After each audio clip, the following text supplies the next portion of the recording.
For most of his career, Kenny Rogers carried two things into every room he entered: the voice that anyone within range would recognize, and a camera that almost no one noticed. The voice made him famous. The camera made him someone else entirely, someone no one in the industry quite knew how to account for, someone whose relationship to observation and attention was more complicated than a stage presence suggested. Kenny Rogers had been a photographer since before he was a star. He had taken up the practice in the early years of his career, in the period when the First Edition was touring and recording and trying to establish itself in the complicated middle ground between psychedelic folk and country crossover. The camera was, in those early years, a way of paying attention to the places and people that the touring life produced: the backstage rooms, the promoters and crew, the audiences seen from the side of the stage rather than from the front of it. A tour produced an enormous amount of visual material that the official documentation, the press photographs, the publicity shots, didn't capture. Kenny was interested in what the official documentation missed. This was not a hobby in the casual sense. People who were around him during this period described the practice as serious, not in the self-conscious way that a celebrity with an interest in art sometimes presents their secondary passion, but in the practical sense of someone who studied the craft, who understood light and composition and the relationship between the subject and the frame, and who was doing the work of improving at something genuinely difficult.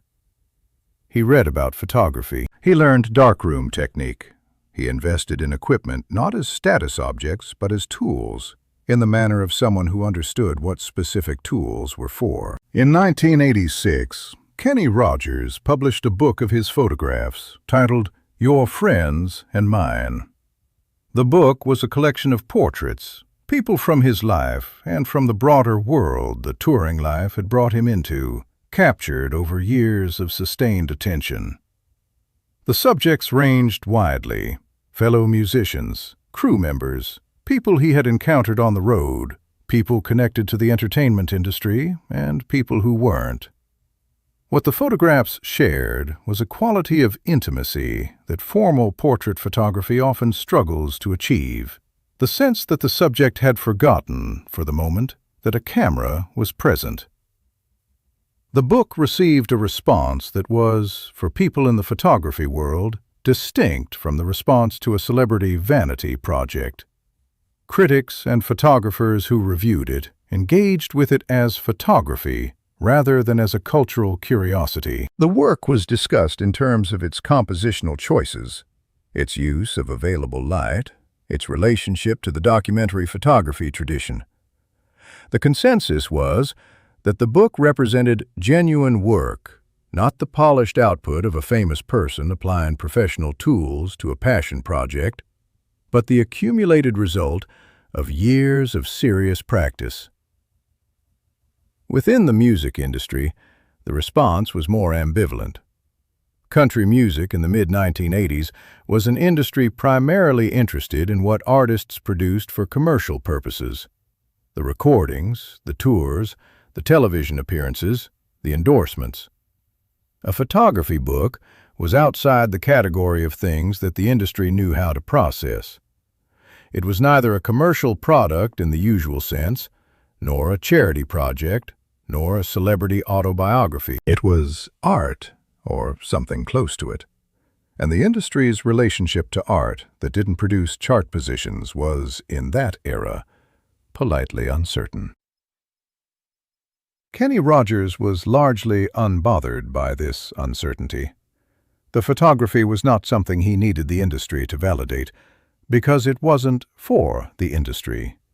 It was for him. By the time his solo career had made him one of the most commercially successful artists in the history of country music, the photography practice had been running in parallel for more than a decade. It was not something he did instead of the music. It was something he did alongside it, in the margins and the edges of a performing life, with whatever time and attention the schedule allowed. And because the schedule of a major touring artist is, in its interstices, full of waiting, for sound check, for show time, for the bus to move, for the next city, there was more time than people outside that world might expect. The subjects he gravitated toward were specific.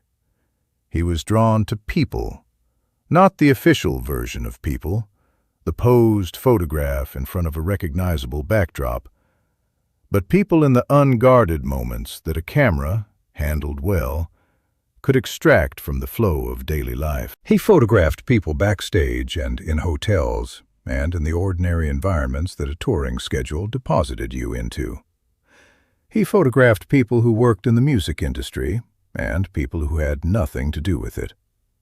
He was, in the consistent emphasis of his photographic work, interested in the human face and what it said when no one was trying to manage what it said.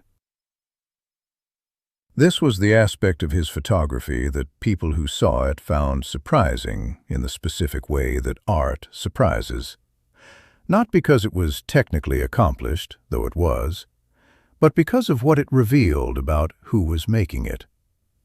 The person behind the camera, as his photographs showed, was someone whose primary interest was not the surface of things, but the interior life visible in unguarded human expression. This was, in retrospect, consistent with everything about his performing work, with the emphasis on storytelling over technique, with the preference for emotional truth over musical virtuosity, with the long series of narrative songs about characters defined by their inner lives rather than their circumstances.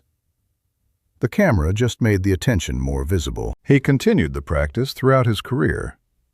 The camera was a presence in the documentary record of his life, in the photographs taken of him taking photographs, in the accounts of people who knew him describing the camera as a fixture of his professional environment, in his own statements about what the practice meant to him.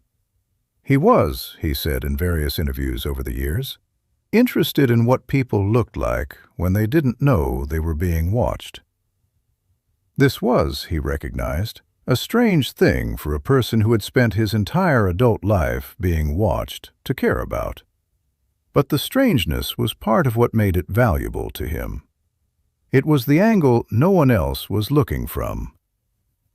The photographs that survive from his decades of practice are, for people who encounter them now, a different kind of document than the official archive of a famous career. The album covers, the publicity photographs, the concert footage. These show the public Kenny Rogers, the one the industry produced and the audience received. The photographs he took show what he was paying attention to when no one was asking him to be what the industry needed him to be.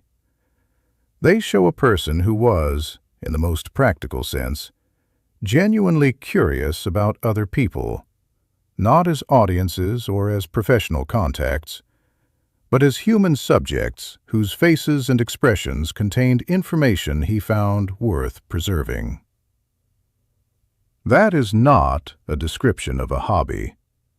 It is a description of a way of seeing, and the person it describes is, in some respects, more interesting than the person who sold 47 million records, not instead of that person, but underneath and alongside him. The voice was how Kenny Rogers reached the people who bought the records. The camera was how he watched them back.